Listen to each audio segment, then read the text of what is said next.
التي سترى التنسيق الوطني الرباعي، ونشد بحرارة على أيدي كل الجماعات والمناضلين والمرادلات الذين تصدوا لقرارات الاقتطاع من أجور المضربات والمضربين.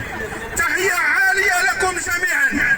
فاليوم نقول بصوت واحد على أننا لن نتراجع ولن نستسلم، وأن معركتنا هي معركة مفتوحة مع وزارة الداخلية. هذا في الوقت اللي حنا اليد ديالنا ممدودة للحوار، وانتم شفتوا أن الضحك على الدقون على أن وزير الداخلية كيقول بأن الحوار مفتوح وأنه مستعد للتلاقى مع النقابات.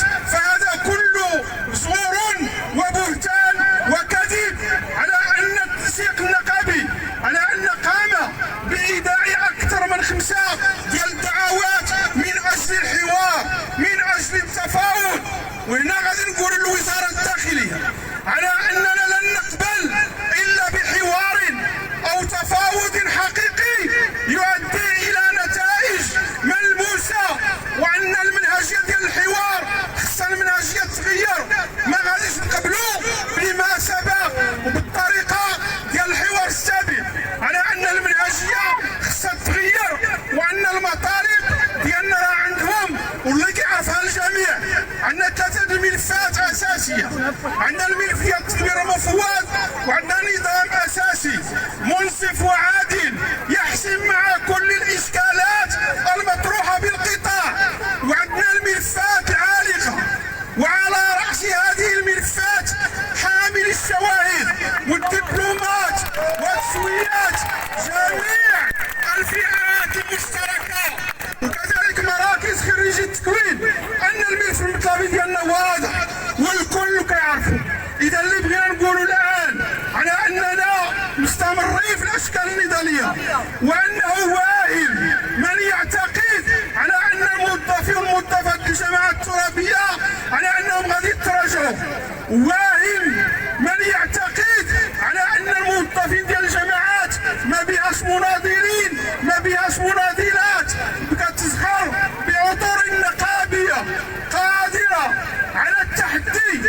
وحنا اليوم أنك نرفعوا التحدي مع الوزارة ديال الداخلية، يا إما تفتح معنا الحوار حوار جدي، ولا أن المعركة ديالنا مفتوحة. والمعركة ستطول، والوزير هو المسحار.